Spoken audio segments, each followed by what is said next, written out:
June 24, 2026. Today's reading from Encounter with God, a testimonial from Jesus. Opening prayer. Father in heaven, thank you for your word's ability to encourage me, to change me, and give me vision to serve you. Read Matthew chapter 11, verses 7 through 19. As John's disciples were leaving, Jesus began to speak to the crowd about John. What did you go out into the wilderness to see? A reed swayed by the wind? If not, what did you go out to see?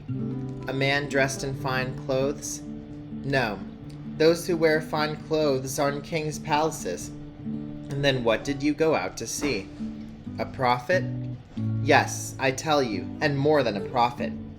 This is the one about whom it is written, I will send my messenger ahead of you, who will prepare your way before you. Truly I tell you, among those born of women, there has not risen anyone greater than John the Baptist. Yet whoever is least in the kingdom of heaven is greater than he. From the days of John the Baptist until now, the kingdom of heaven has been subjected to violence, and violent people have been raiding it. For all the prophets and the law prophesied until John.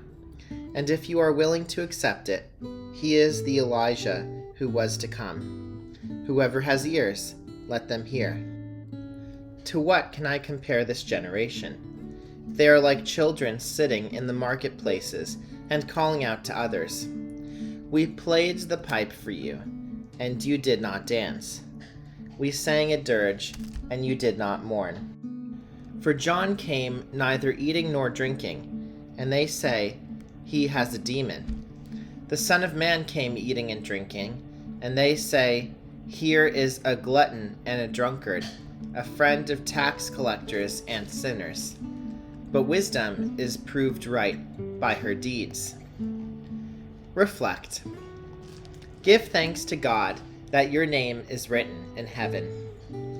We saw yesterday that Jesus did not rebuke John for his doubts and questions. Here he goes much further, affirming John and his ministry in the most exalted and surprising terms. John is more than a prophet. He is my messenger, who was himself the subject of prophecy. He is the greatest mother's son there ever was, and is the final stage in the testimony to Jesus of the prophets and the law. What a testimonial for someone who was imprisoned, facing possible death, and wondering whether all his work had been in vain, based on a misunderstanding of who Jesus was. Do you ever feel that you have faithfully labored for the Lord, unnoticed and unappreciated? Be encouraged by Jesus' words about John. The Lord may have a higher estimate of you, your witness, and your work for him than you think possible. He sees more beauty in his servants' work than his servants do themselves. I usually find that when I ask the Lord how he sees me, he replies simply that he loves me. Verses 11 through 14 are difficult to interpret. Even different NIV editions translate verse 12 differently. However, the main thrust of Jesus' teaching here is clear. First, with the coming of Jesus, the kingdom of heaven has been inaugurated. Second, the kingdom is progressing dynamically, though with conflict. Third, membership of this kingdom is an unutterable privilege, greater even than that enjoyed by John the Baptist. In verses 16 through 19, Jesus confronts his hearers with the accusation that they have chosen not to participate in this kingdom, but to be critical spectators.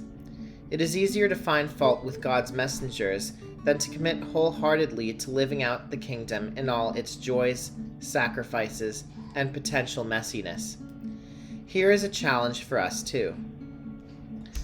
Apply. Ask God's forgiveness for times when you have been needlessly critical of others. Having received his forgiveness, ask God how he sees you and receive his love. Closing prayer. Lord Jesus, help me to see ministries of mine, as well as those of others, in the same way you do, gifts you have given, purposed to bring you glory.